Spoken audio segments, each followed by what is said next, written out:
నమస్తే all, welcome back to my channel. Non veg అనగానే అందరం ఎక్కువగా ప్రిఫర్ చేసేదైతే చికెన్, ఎందుకంటే ఇది ఎనీ టైం మార్కెట్లో ఈజీగా అవైలబుల్ ఉంటుంది అండ్ ఈజీగా కుక్ అవుతుందని. సో కానీ దాన్ని ఎప్పుడు ఒకేలా చేసుకుంటే మాత్రం బోర్ వచ్చేస్తుంది. సో ఈరోజు మనము గార్లిక్ చికెన్ ఫ్రై రెసిపీ అయితే తెలుసుకుందాం. దీనికోసం అయితే ఒక దాల్చిన చెక్క, 4-5 యాలకులు అండ్ ఒక 3 లవంగాలు, 1 టేబుల్ స్పూన్ ధనియాలు అండ్ 1 టీ స్పూన్ జీలకర్ర, ఇవన్నిటిని డ్రై రోస్ట్ చేసుకోవాలి. అవి చల్లారిన తర్వాత అయితే ఇలా మిక్సీ జార్లోకి యాడ్ చేసుకొని వాటితో పాటుగా 2 టీ స్పూన్ల కారం, 1 టీ స్పూన్ సాల్ట్ యాడ్ చేసుకొని ఇలా పౌడర్ చేసుకోవాలి.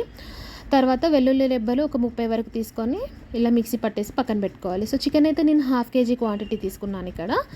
సో దీనిలోకి అయితే ఆనియన్స్ ఒక 2 మీడియం సైజ్వి కట్ చేసి పెట్టుకోవాలి. తర్వాత స్టవ్ ఆన్ చేసి గిన్నెలో ఒక 4 టేబుల్ స్పూన్స్ ఆయిల్ అయితే యాడ్ చేసుకొని ఆయిల్ హీట్ అయిన తర్వాత కట్ చేసి పెట్టుకున్న ఉల్లిపాయలను అయితే వేసి చక్కగా ఫ్రై చేసుకోవాలి. సో ఆనియన్స్ ఎప్పుడైనా సరే మంచి గోల్డెన్ కలర్ వచ్చే వరకు ఫ్రై చేసుకోవాలి.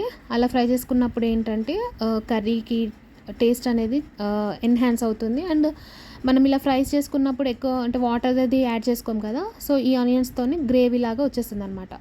సో ఆనియన్స్ అయితే ఫ్రై అయిన తర్వాత మనము వాష్ చేసి పెట్టుకున్న చికెన్ అయితే యాడ్ చేసుకొని ఇలా ఫ్రై చేసుకోవాలి. సో ఒక ఫస్ట్ 5 మినిట్స్ మూత అదేం పెట్టకుండా ఇలా ఫ్రై చేసుకోవాలి. దాంతో ఏంటంటే పచ్చివాసన అనేది పోతుంది అండ్ పీసెస్ కూడా ఆ పచ్చిదనం పోయే వరకు ఫ్రై చేసుకోవాలి.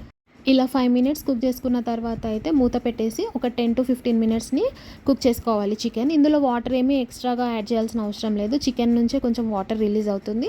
సో ఆ వాటర్ క్వాంటిటీ అనేది సరిపోతుంది అనమాట చికెన్ కుక్ అవ్వడానికి.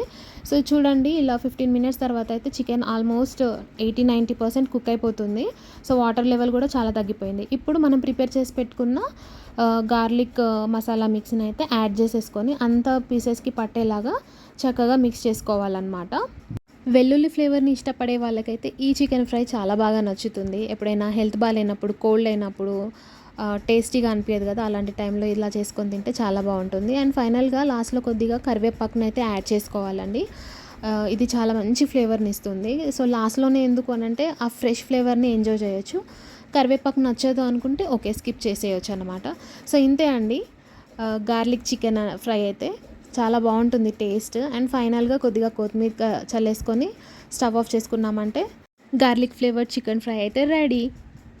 ఇది రైస్లోకైనా చపాతీలోకైనా చాలా బాగుంటుంది. లేదు అని అంటే పప్పుచారు, సాంబార్, రసం ఇలా వీటితో అయినా సైడ్ డిష్గా అయినా తినొచ్చు. ఎలాగైనా సరే చాలా బాగుంటుంది. నేనైతే ఊరికే తినేసాను అనమాట కొన్ని పీసెస్. సో అంత బాగుంది. అండ్ ఛానల్కి సబ్స్క్రైబ్ చేసుకోవడం మాత్రం మర్చిపోకండి. Thank you.